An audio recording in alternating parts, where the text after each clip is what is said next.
বন্ধুরা, তো তোমরা কেমন আছো? আশা করি ভালো আছো। আমি তোমাদের ভালোবাসা একটা ভালো আছি।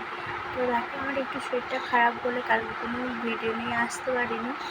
তো আমি সবজি টবজি কেটে একদম রেডি করে বসে আছি। এবার যাবো স্নানে, তারপরে যাবো ছেলেকে আবার আনতে। মানে এটা আবার রোজকার ডিউটি। আর আমার ছোটোটার মানে আমার জায়ের ছেলেটার খুব শরীরটা খারাপ, জ্বর। তো এবার বাড়িতেও যে মনটা একটু সবারই খারাপ, যে ছেলেটা কান্নাকাটি করছে, খাওয়া দাওয়া করছে না।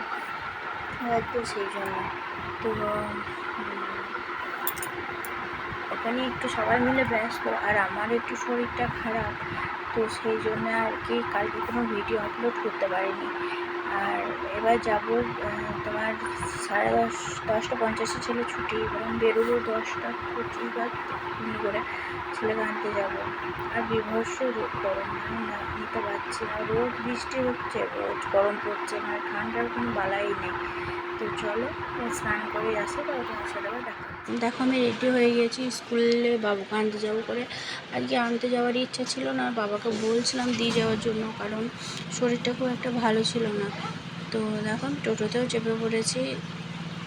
তো স্কুল পৌঁছে গিয়েছিলাম। তো স্কুল থেকে ওকে নিয়ে একদম বাড়ি পৌঁছিয়ে গেছিলাম। তো বাড়িতে এসে বাবুকে খাইয়ে স্নান করি, খানিক্ষণ খেলা করার পর ওকে আবার পড়তে বসালাম, কারণ না পড়লে না, হোমওয়ার্কগুলো না কমপ্লিট করলে না ওর অসুবিধা হবে। রাত্রে একবারে পুরোটা করতে গেলে ওরই কষ্ট হবে। সেই জন্য দুপুরের দিকে একটু বসাই, তো হোমওয়ার্কগুলো কমপ্লিট করানোর জন্য। আর দেখো রাত্রের দিকে ও সরল করছিল বসে বসে, তাই তোমাদের সাথে একটু শেয়ার করলাম যে পছন্দ করছে। দেখো নিজে নিজে সরল। তো তোমরা একটু ওকে আশীর্বাদ করো।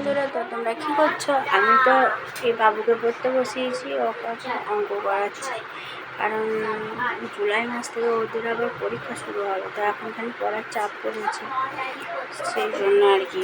তো এত গরম, কি বলবো তোমাদের দিকে কেমন গরম কমেন্ট করে জানিও। আমাদের দিকে বিভৎস গরম, আর বৃষ্টি তো নেই। ভাবলাম আজকে বৃষ্টি হবে, হয়তো সন্ধ্যাবেলায় বৃষ্টি একদমই নেই, প্রচণ্ড গরম। তোমাদের ওদিকে কি বৃষ্টি হয়েছে কমেন্ট করে জানিও। আমাদের দিকে এক ফোঁটা বৃষ্টি নেই, জানো। গরমের অবস্থা একদম নাজেহাল, কিন্তু কিছু করার নেই। আর তো চলো আজকে ভিডিওটা এইটুকু। কালকে আবার নতুন একটা ভিডিও নিয়ে তোমাদের কাছে সামনে আসবো।